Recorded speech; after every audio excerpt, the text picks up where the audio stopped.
tengah lebatnya hutan, terdapat seekor rusa betina yang sedang mengandung. Saat menjelang kelahiran anaknya, si rusa betina memutuskan pergi ke lokasi terpencil di tepi hutan yang berdekatan dengan aliran sungai. Tiba-tiba, rusa betina terkejut oleh deru gemuruh langit. Kilatan cahaya petir menyambar-nyambar, menari di antara awan hingga mencapai permukaan bumi. Api dari percikan kilat menyambar antara daun-daun kering, menciptakan kobaran api yang tak terbendung. Sementara itu, dalam kepanikan, rusa itu memperhatikan gerakan di sebelah kanannya, di mana seorang pemburu bersenjata tengah menatapnya dengan senapan yang siap menembaknya.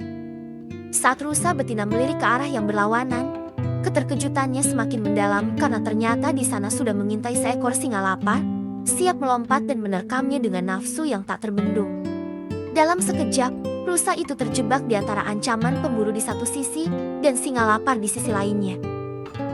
Dalam keadaan genting itu, rusa betina merasa bahwa pilihan-pilihan yang mungkin adalah kematian oleh senapan sang pemburu, dihadapkan pada rahang lapar sang singa, terperosok dalam kobaran api yang melahap, atau tak mampu bertahan tenggelam di sungai yang menghadangnya karena kemampuan renangnya yang terbatas. Semua pilihan itu terasa seperti ujung takdir yang tak menjanjikan apapun selain kematian.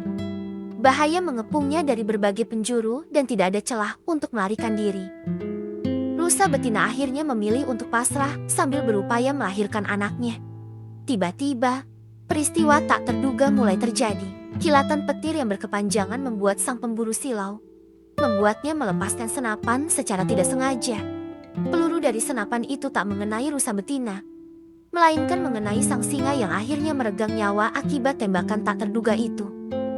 Hujan deras tiba-tiba membasahi lahan, memadamkan kobaran api di sekitar rusa betina.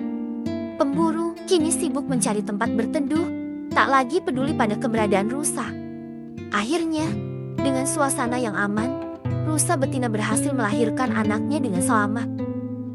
Kisah ini menggambarkan, meski kamu dihadapkan pada serangan kesulitan dari segala arah dan merasa kehabisan solusi, ingatlah bahwa di balik semuanya itu terdapat rahasia yang mungkin belum terungkap. Yang perlu kamu lakukan adalah mengambil contoh dari induk rusa. Teruslah menjalani hidup dengan penuh optimisme dan fokus. Berusahalah yang terbaik karena pada akhirnya, Tuhan akan memberikan hasil terbaik bagi usahamu.